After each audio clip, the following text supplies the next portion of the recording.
ఇంతకాలం దాదాపుగా మన తెలంగాణనే ప్రశ్నతోనే మొదలైంది కదా, ప్రశ్నించడంతోనే కదా మన తెలంగాణను సాధించుకున్నాం. ఆ ప్రశ్న ఏమైంది? ఈరోజు దశాబ్ద కాలంగా ఆ ప్రశ్న ఏమైంది?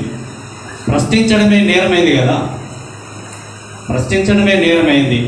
సో అటువంటి కాలాన్ని గురించి, అటువంటి ప్రశ్నను మింగిన కాలాన్ని గురించి బహుశా ఈ పుస్తకంలో తన కవిత్వం అంతా ఉందని నేను అనుకుంటున్నా. ఎందుకంటే పుస్తకాన్ని చూడలేదు, కవిత్వాన్ని చదువుతున్నా కాబట్టి అటువంటి కాలాన్ని, మరి ప్రశ్నను మింగిన కాలం ఏ విధంగా ఉంది, ప్రశ్న బందీ అయితే ఏమవుతుంది అనే విషయాన్ని వారి కవిత్వంలో చెబుతున్నారు.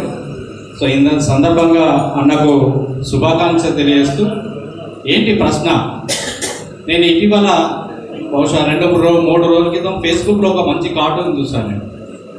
ఒకవైపు అంబేద్కర్ ఒక చిన్న స్టూడెంట్, ఒక బాలికను బడికి తీసుకెళ్తున్నాడు. అటువైపు ఒక పెద్ద మనిషి, మీ అందరికి తెలిసి ఉంటుంది, ఒక పెద్ద మనిషి రాముని పట్టుకొని ఒకవైపు తీసుకెళ్తున్నాడు. సో ఆ 2 చిత్రాలను మనం పోల్చి చూసినప్పుడు ఒకరు జ్ఞానవంతం వైపు, మార్గాన్ని వైపు తీసుకెళ్తుంటే ఇంకొకరు భక్తి వైపు తీసుకెళ్లే ప్రయత్నం చేస్తున్నారు.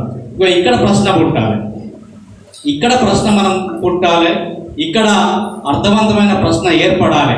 ఎవరు ఏది ఉపయోగపడుతుంది అనేది మనం ఆలోచించవలసిన అవసరం ఉంది.